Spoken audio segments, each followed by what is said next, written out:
SIR এর নামে সাধারণ মানুষকে হয়রানির প্রতিবাদে বামপন্থীদের রাজারহাট বিডিও অফিস অভিযান। বিষ্ণুপুর বটতলা থেকে মিছিল করে বিডিও অফিসের সামনে এসে সিপিআইএম এর নেতা কর্মীরা বিক্ষোভ দেখায়। এই বিষয়ে সিপিআইএম নেতা সপ্তর্ষি দেব বলেন, বিজেপি এবং টিএমসি যারা ভোটার নয় তাদের বেছে বেছে নোটিশ পাঠিয়ে হয়রানি করা হচ্ছে।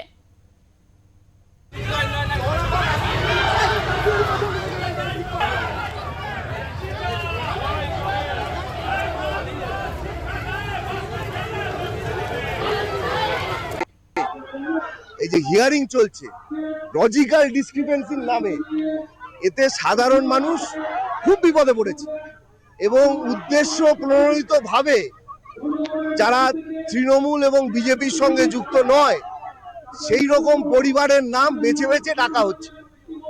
মহিলারা খুবই বিপদে।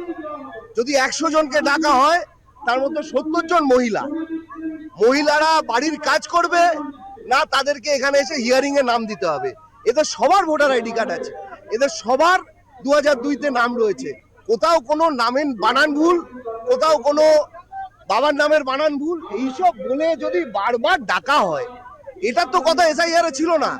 আমরা বলেছিলাম যে মৃত ভোটার এবং যে ভোটার চলে গেছে তাদের নাম বাদ দেওয়া হোক, কিন্তু তারপরে যে ভোটার রয়েছে যাদের বাবা দাদু সবাই এখানকার, 2002-তেও যাদের নাম রয়েছে তাদেরকে লজিক্যাল ডিসক্রিপেন্সির নামে এইভাবে ডাকা, এটা মানা যাচ্ছে না। হাজার হাজার মানুষ বিপদে পড়ছে, হয়রানি হচ্ছে এবং এই ডাকার কোনো নৈতিকতা নেই। আমরা আজকে এসছি এইটা ভিডিওকে বলতে যে লজিক্যাল ডিসক্রিপেন্সির নামে যে ভোটারদের ডেকে হয়রানি করা হচ্ছে এটা বন্ধ করা হোক এবং তৃণমূল আর বিজেপির চক্রান্ত যে তাদের বাইরে থাকা যে ভোটার সেই নাম বাদ দেবে, তাদেরকে হয়রানি করবে, এই চক্রান্তর বিরুদ্ধে আমরা আজকে এখানে এসেছি।